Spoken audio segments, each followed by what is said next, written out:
And welcome to HR Bytes, a podcast and video series to bring you stories of HR professionals who bring a think globally and act locally digital HR agenda to their work. Everyday people who are driving digital transformations in their organizations, data-driven and future-fit digital HR leaders. You can listen to our podcast on your favorite podcast channel and also watch us on YouTube. Do follow us on social. We are on LinkedIn, Twitter, Instagram, and Facebook. Today's show is very special as this is the last installment for this year.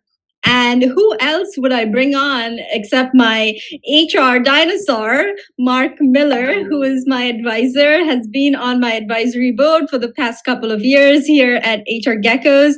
And we really enjoy working with each other and really talking about HR tech all the time.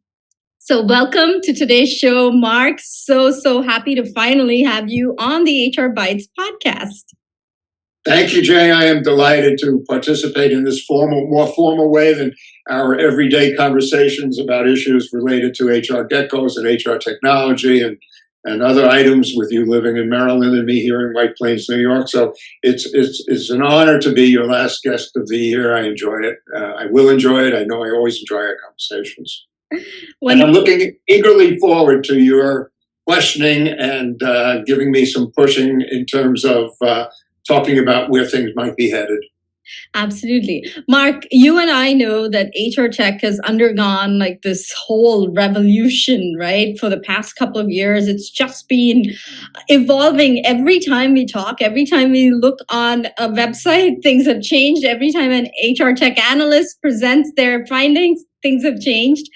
How do you think the past couple of years with this massive shift to remote work during the pandemic and after has, placed this digital transformation of our function front and center on everyone's agenda, including business leaders and HR leaders today? And how do you think this has, pushed our function to the forefront of doing business today? Right. There's so many ways for me to answer that, but it comes down to a quick answer that it's a massive change that has been driven by the COVID pandemic, forcing organizations to pivot on the dime when the world, in effect, closed down, and dealing with trying to manage their workforce in all aspects when the workforce is no longer in a central area of work and collaboration. So the whole concept of pivoting to remote work from home, using the technology that happily came out by Zoom and Google Teams and Meets and all that, made people feel, hey, this can be done. And after a while, it settled down to the concept that this may well be the new normal with the concept of working from remote. And it's been a massive shift. And another key answer to that is it made the function of human resources management, also known as workforce management, front and center for any organization's survival, from a 10-employee organization to a couple of 100,000 employee global organization. They needed a way to communicate. They needed a way to show empathy. And the they is the organization itself and all levels of leadership. And let me give you an example, Jay. I was asked to teach a new course in talent management by NYU and by Manhattan College. And I'm starting it. I did it quickly last semester, and I'm doing a more full-blown 3-credit course coming up in this spring. But I was handed a syllabus for talent management from my chairman, and he said, take this and use it. And it was written in 2018.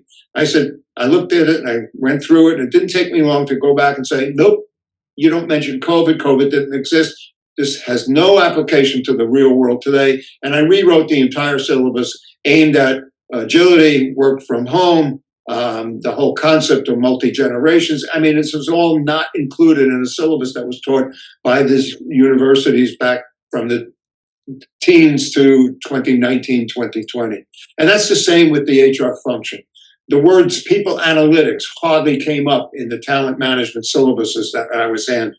Now, people analytics is probably the two key words that drive everything in the HR function today in terms of the attention due it and given it by senior executives, in terms of getting the data from the one core-based system and making actionable insights. My definition of AI is actionable insights, although we'll get to AI in a minute, to drive the organization to continue its success and to basically attract and retain great talent.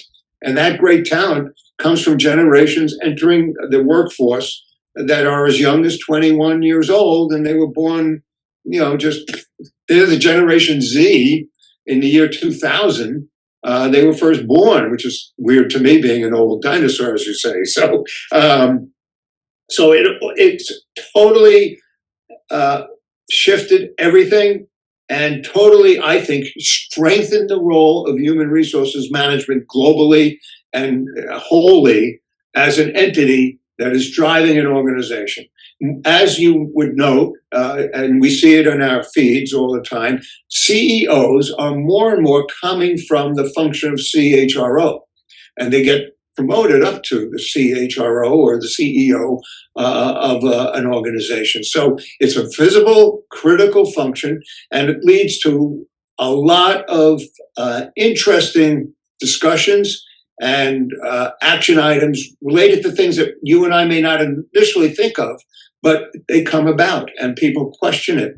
The New York Times, for example, has a column every Monday. I think it's called Work Friend, and they show questions asked by readers, and they have experts answering it. Some of these questions are amazingly interesting, diverse, and things that you don't think of. We'll get to ChatGPT, which is the latest artificial intelligence, which you might have read about, and those listening, and please go take a look at openai.com and look at ChatGPT. And I'll just tell you, I asked my students after I did this search, I asked ChatGPT to write me the job descriptions of the first human resources manager posted on the moon and what they would be doing. And it was amazing to see what this artificial intelligence, computer-generated natural language with the latest technology came up with an amazing short essay on the job requirements of somebody based on the moon in HR management. Wonderful. And we'll share that in the show notes if you share it with us. I'd love to share that with our audience. It's interesting how ChatGPT has taken over the imagination of all our HR practitioners today. In fact, I was exposed to it too a little bit last week. It's interesting, right? It's totally amazing. It started out when it made the New York Times a couple of weeks ago, and it showed examples from Twitter feeds where people asked it amazing questions, besides the fact that it could draw art and write short essays. And us academians, which I'm doing a lot more than just consulting, are concerned that this thing could write a short essay and the students are going to use it. So we have to be aware of what they might end up plagiarizing, so to speak. But that's an issue. But one of the first things that caught my attention was somebody asked ChatGPT to write an essay giving instructions on how to remove a peanut butter sandwich from a VCR that somebody inserted in the slot, and do it in King James verse. And it was hilarious. And I grabbed it and I stuck it into a PowerPoint somewhere just to show the power of it. And to say, thou shalt not put a peanut butter sandwich in the slot. It is against all whatever. And it was fabulous. But anyway, getting back to that, and you know that I kind of go off on tangents, but the entire HR management boils down to talent management, acquisition of people who will end up being potentially strong leaders, empathetic strong leaders who understand the use of technology as their underpinning. So they should be schooled in metrics, understanding the power of dashboards, understanding the power of data, and have a good underlying engine. And that underlying engine is an effective, well-planned, well-developed by a vendor that built an HRIS or an HRMS or an HCMS. All three of those four-letter abbreviations mean the same to me. It is an underlying HR technology. And I want to use the analogy as an amateur photographer as well. I'm looking for a new camera. And when you go onto all these camera stores and camera websites, they want you to buy these kits where you have the body and then all these lenses. But the lenses they give you are not all that great. So my approach is get a good system which is equal to your camera body, and then pick the right lenses, whether you want a zoom lens, a portrait lens, a landscape lens, the different apertures, the different types of glass made by Zeiss and others, and pick the best option for what you use it for. And that ties into HR technology. You want to go with a well-respected vendor that knows the industry, not somebody that just joined because they have a payroll product and they want to generate more sales because they now claim they have a workforce management product, and there's thousands of them, and yet there's only a few top-tier HR technology vendors that sell an integrated HR technology system by HR, payroll, benefits, and all of that, applicant tracking and all of that material functionality. So it's very important to have an understanding of the need to use this good data in a system, and then use these different, quote, lenses to get the best out of it, to get actionable insights, to do regression analysis, to do projections. It's called predictive analytics and then prescriptive analytics. And when I teach my classes, we focus on that as well. At NYU, where I teach, they have a whole program on analytics. And the difference between predictive and prescriptive is you see something happening, and then the next question is, hey, it was a good thing. What is our prescription to make the good thing happen again in the future? Or, oh, this was not such a good thing. This trend was a bad trend. What is our prescription to stop this bad trend in the future? So it's kind of like a next step beyond predictive analytics, which shows you the future, and then how do you prevent that future from being bad and make it be good as often as it can be? So anyway, the whole concept of people analytics, leadership development, upskilling of good, talented people. And by that, the question comes up, how do you know who's good and talented in an organization? Well, one of the things that all of the vendors do and should do is what's called the 9-box model, where you have the lower axis being potential and the north-south axis. So it's the east-west potential, north-south performance. And you want, and it is low, medium, and high. So you have 9 boxes. So you want to move your workforce into the upper right quadrant. You really want somebody who has high potential and high performance, and that's a star. But you want people who are maybe in the middle for both of those axes. And if somebody's at the low potential, low performance, guess what? They're liable to be fired, or they're called dead wood in my analogy. And that's fine, as long as the organization can recognize and get these people into these kind of categories. It's going to help them manage the workforce, because the workforce is diverse. People were quiet quitting, which was a hot topic just a few months ago. It's kind of decreased in hotness these days because the economy is such that we're reading about everybody's hiring freeze and letting people go. Facebook, or Meta, Google, Amazon, all of these places are reducing force. And that's a problem. So I tell my students and my clients, hey, it's not so much a buyer's market. It's more like a seller's market. You know, the employees don't have the freedom they thought they had to jump ship and run from one job to another just because they want another 20% salary. You got to look at the culture. And talking about the culture, it's dealing with the leadership, the empathy, the ability for a good leader to not show up in a hoodie and cargo pants and have some gravitas to him or her and lead the organization with knowledge of the underlying data of the workforce. So the key trends, and HR is at the center of all of this. HR is at the center of everything. Career management and career management software, your activities at HR Geckos, of course, with the alerts and notification work, dashboards, metrics, analytics, actionable insights, and then even artificial intelligence like Chat GPT recently, as I was talking about. It's all part of the employee experience, EX, and the user experience. these things are still trends that will continue in the year 2023 and beyond. And on top of that is the work from home remote hybrid issue, which brings up a whole nother bunch of questions and issues that HR is at the center of, especially when you're dealing with crazy things that can be written about and published in magazines about, well, what happens when somebody trips on a wire in their home office and breaks their leg? And that occurs at 10 o'clock at night. Is the company liable for disability payments? What happens to life insurance and accident and disability coverage? Is an employee covered for working from home when they set up their entire system in their kitchen or something with wires going all over, and God forbid the house burns down due to an electrical spark?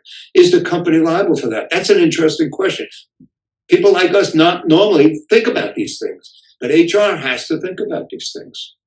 And then the question is employees working from home or working from anywhere. So a friend of mine was living in New York City, said, I'm going to move to Madrid. I can keep my job and live in Madrid, or I can keep my job and live in any city in the Netherlands. So what happens to their salary? Is it justifiably adjusted because the living cost of living in the Netherlands is 2/3 of living in New York? That's a good question. All of these are items related to work from home, the agility to do work from home, which people want, or at least a hybrid, a couple of days a week. That's what every generation X, Y, and Z are looking for. And HR has to be in position to give it to them. And at the same time, keep track of who's good and who's crappy and get rid of the people that are not that good. Well, that's a great segue into my next question. There's in this experience economy, we definitely need to provide that individualized and engaging and consumer grade experiences for all our employees, whether they're working from home, whether they're in an on-site, workplace situation, or it's kind of hybrid. How do you see this digital transformation now, which is more a necessity?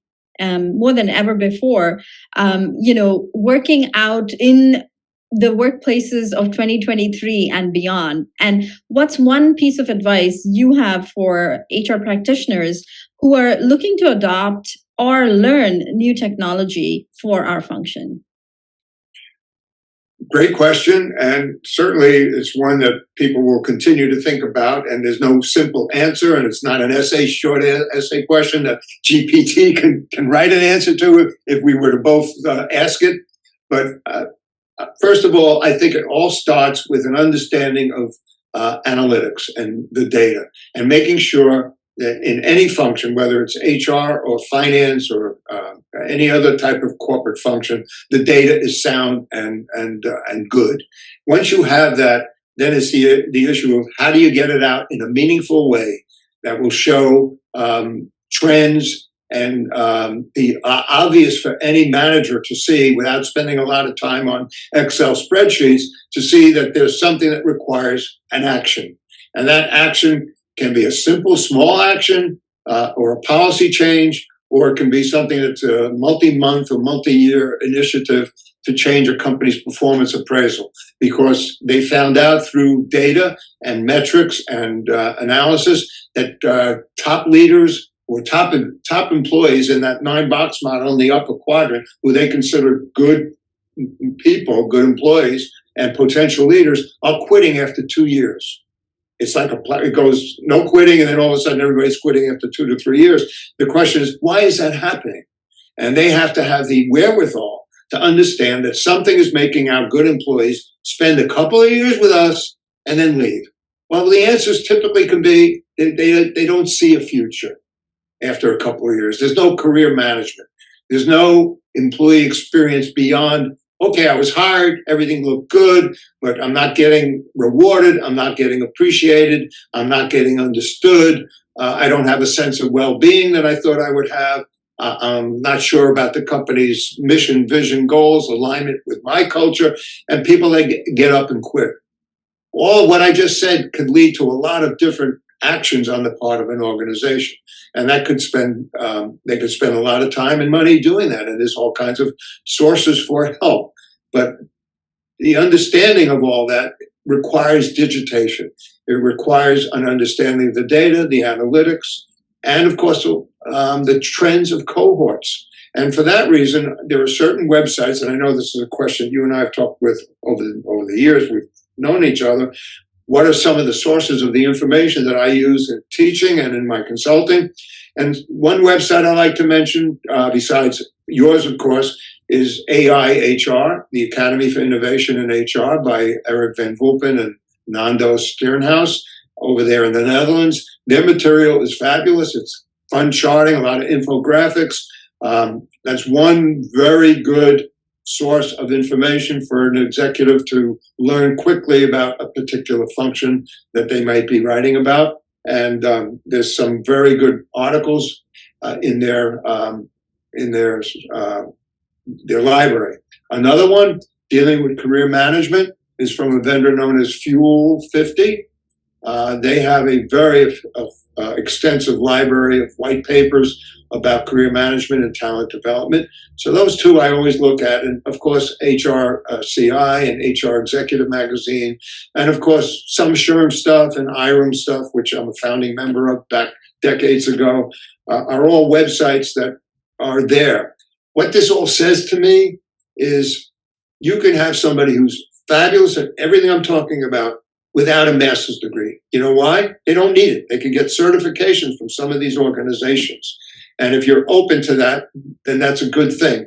And I think as individuals, you don't necessarily need a master's degree in HR management or industrial psychology or organizational behavior if you've got proven effective certifications in some of these trends in people analytics and some of the more technical aspects of data management, and still staying in the world of HR management.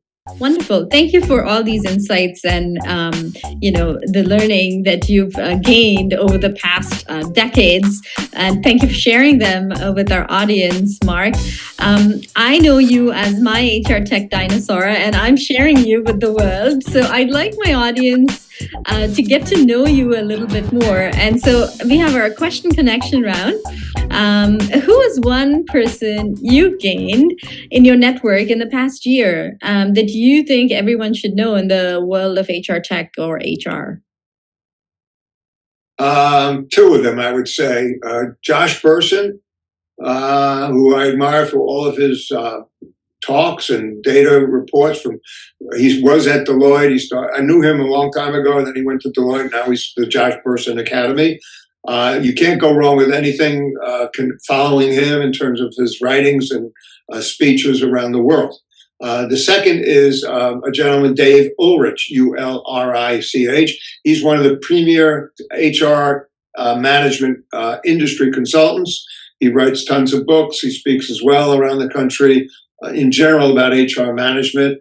I had to convince him to do a blurb on my first book because it was called The Death of HR, and he didn't like that concept, but that was just the main title to get attention. It was my book about why Ms. Harriet Rowe's job, Ms. HR job, was done away with by a bunch of people who felt that she was blocking progress.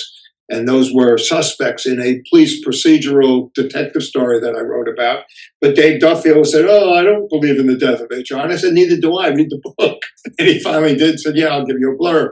And of course, my first book was Heroic HR, which was a couple of years ago now. And again, Ulrich and Josh Bersin, and then more closely to my world in academia is Marianne Spatola and Anna Tavis at NYU Professional Studies.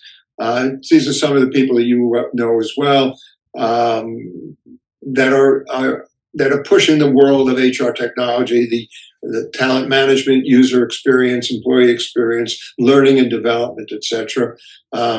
Those are the ones that I look at, and of course, Eric Van Vulpen at IHR would be the ones.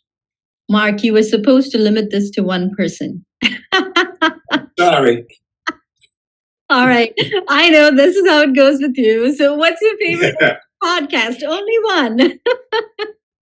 Yours, of course.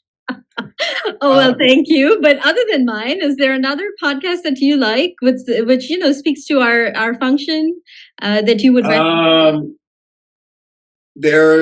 I've done so many over the years. I can't recall all of them.